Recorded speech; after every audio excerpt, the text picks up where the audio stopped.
Vamos direto para a entrevista do dia com Denise Campos de Toledo. E vamos falar agora sobre o atual cenário político, a definição de candidaturas para as eleições e os entendimentos entre os partidos. Eu converso com Murilo de Aragão, que é cientista político e presidente da Arco Advice. Murilo, boa noite. Boa noite, Denise. Tudo bem aí? Tudo certo. Murilo, a gente tem ouvido aqui alguns pré-candidatos e acompanhado todas as negociações. Eu queria saber se você vê a possibilidade de se formar uma terceira via através da formação de uma federação partidária, de uma fusão aí dos partidos, não oficial, mas de um apoio mesmo na formação de chapa. Porque a gente vê conversas aí entre o Cidadania e o Podemos, o PSDB também conversando, nós tivemos União Brasil com o MDB, reuniões estão acontecendo e os pré-candidatos, pelo menos uma parte deles, parecem dispostos a esse entendimento. Olha, Denise, a questão é a seguinte: para os partidos, a eleição mais importante é a eleição para o Congresso, para a Câmara e para o Senado. Eles jogam ali a sua sobrevivência, porque o tamanho da fatia que eles vão ocupar no Congresso no ano que vem decide fundo partidário, fundo eleitoral e tempo de televisão, que são uma espécie de patrimônio muito importante dos partidos. Então, essa é a questão. Eles estão negociando agora e a janela partidária em que vai favorecer, que vai permitir que os deputados mudem de partido, será utilizada com essa visão de ocupar maior espaço político no futuro governo. A questão da eleição presidencial, em relação à possibilidade de uma terceira via, ela não vai vir de cima para baixo, ou seja, não vai haver uma união dos partidos em torno de um candidato que seria ungido vamos dizer, a ser o representante de uma terceira via. O que vai acontecer se algum candidato que hoje está fora da polarização Lula-Bolsonaro conseguir capturar apoios, né, naquele eleitorado que é o nem-nem, que é hoje em torno de 25%, mais 14% que optam por outros candidatos que não sejam Lula e Bolsonaro, que se identifiquem com um candidato, e esse candidato aí levaria naturalmente a uma coligação de forças em torno dele. Agora é cedo para isso ocorrer e talvez não seja compatível com o prazo para as federações, que deve acontecer até o final de abril. Então, nós temos que ficar acompanhando esses vários eventos que vão acontecer. Primeiro a janela partidária, depois a desincompatibilização dos ministros e de governadores que vão disputar outros cargos, e depois a própria questão da federação, a definição das federações. E ainda temos, antes do final do semestre, Denise, a questão da propaganda partidária, que ainda que ela tenha sido limitada pelo TSE, no sentido que não possa ser feito propaganda de candidatos, né? Ou seja, o Lula não pode aparecer fazendo apologia da sua candidatura, os partidos vão usar de alguma maneira para tentar alavancar suas posições e, eventualmente, seus candidatos, através de menções ou de apresentação de sugestões, visando as eleições. Então, é um quadro ainda muito complexo e indefinido. Agora, Murilo, então você acha que é mais narrativa desses pré-candidatos quando eles se mostram dispostos a formar uma ampla frente, exatamente tendo como foco a eleição presidencial, que seria uma prioridade exatamente para quebrar essa polarização que a gente vê hoje nas pesquisas entre o ex-presidente Lula e o presidente Bolsonaro? Olha, faz parte do jogo, porque ninguém pode fechar a porta em política. E também eu não posso descartar a possibilidade de que ocorra um movimento nesse sentido, que União Brasil, PSDB e MDB, sei lá, se unam e apoiem determinado candidato. Isso pode acontecer. Em política, tudo pode acontecer, Denise, inclusive isso.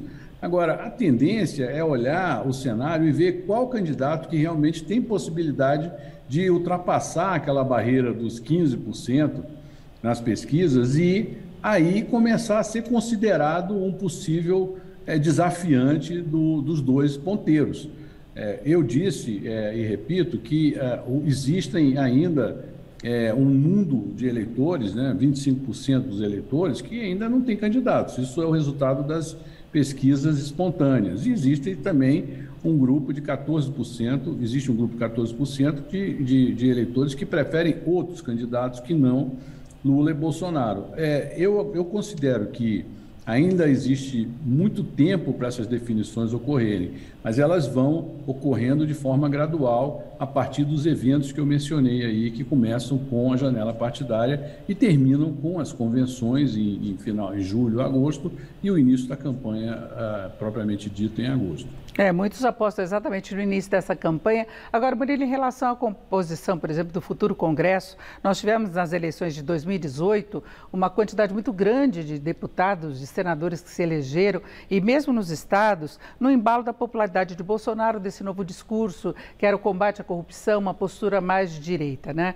Hoje nós estamos vendo que vários integrantes do atual governo podem se candidatar ao Congresso, ou cargo de deputado, de senador, mesmo a governos estaduais, mas houve um racha daquela base original, inclusive do próprio partido do presidente, que acabou mudando de partido. Então, a configuração partidária mudou e a gente vê o governo ainda tentando levar à frente, né, uma composição aí que permita ter uma base de apoio no Congresso. Você acha que haverá muita influência ainda do bolsonarismo? Olha, o Bolsonaro ele foi eleito pelos não bolsonaristas, né? Ele foi eleito pelo movimento que era antipetista e que vinha no embalo da Operação Lava Jato, um sentimento anti-establishment político que existia forte na sociedade, no bom uso, quer dizer, no uso competente das redes sociais para alavancar sua candidatura. Essas circunstâncias estão completamente modificadas e diferentes. Bolsonaro vai para uma campanha de reeleição com um índice muito elevado de rejeição, isso é inédito para presidentes que vão disputar a reeleição, então ele tem que lidar com uma rejeição muito alta. Paradoxalmente, Lula também tem uma rejeição muito alta, então o que aponta para a tendência de que a rejeição será, sem dúvida, o grande tema das eleições, ou seja, quem tiver menos rejeição é que vai ganhar a campanha. Agora, com relação ao Congresso, eu vejo dificuldade do bolsonarismo raiz conseguir uma expressiva participação no Congresso, porque, no fundo, o governo terminou sendo, não capturado, mas cooptado pelas forças do Centrão. E essas forças do Centrão é que vão vir fortes nas eleições. Eu vejo que o presidente da República, seja ele qual for, vai ter que negociar com partidos do Centrão, pode ser que não todos, mas com alguns partidos do Centrão para assegurar a governabilidade.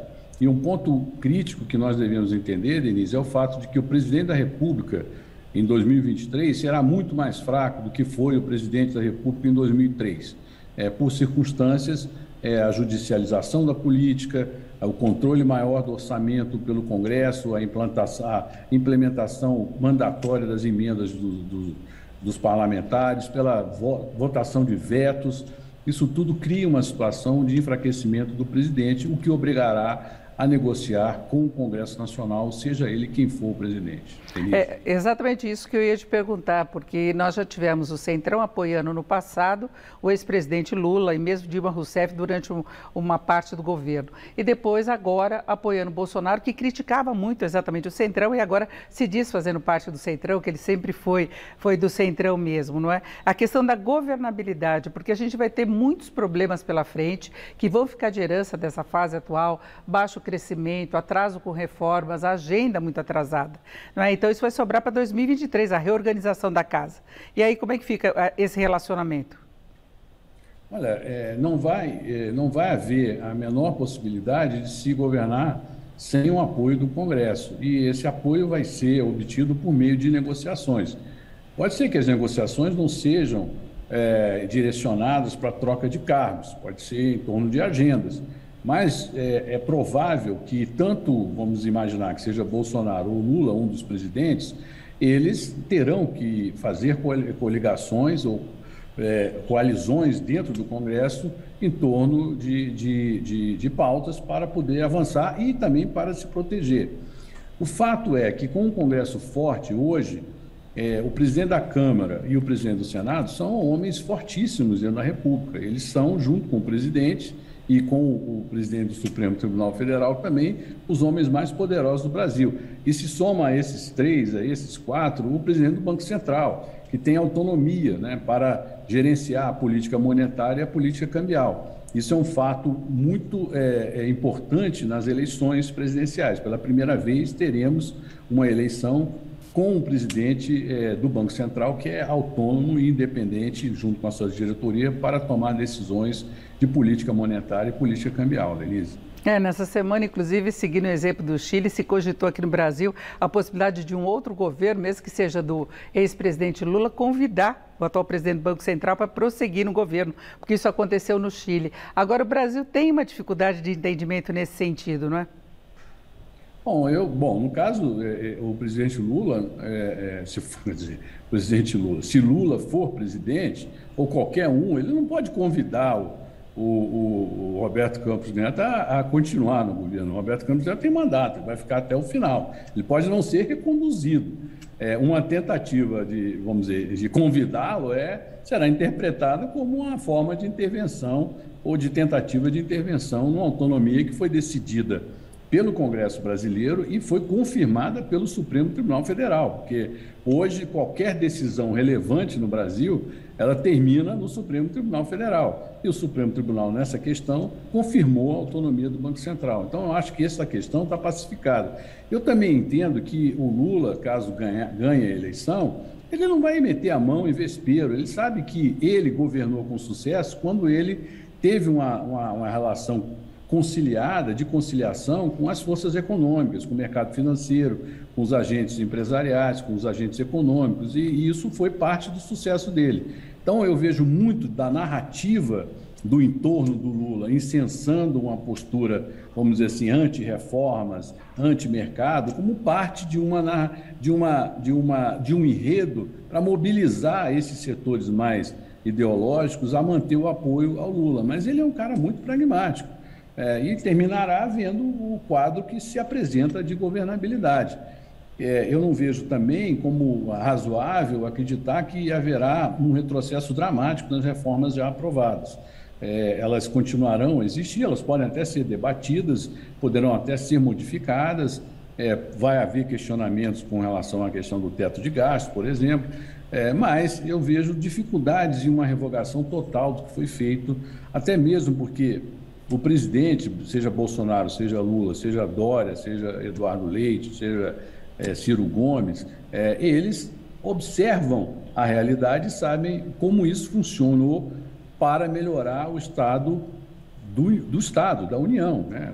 Veja bem, nós vamos terminar esse ano, ou terminamos o ano passado, com um endividamento decrescente, mesmo em meio a uma pandemia, com reservas abundantes, mais de 360, 370 bilhões de dólares de reservas. Essa situação, ela dá uma estabilidade importante para o país prosseguir e enfrentar os seus desafios. É isso, ouvimos o Murilo de Aragão, que é cientista político e presidente da Arco Advice. Murilo, muito obrigada. Uma boa noite. Boa noite, Denise. Obrigado pelo convite. Com vocês.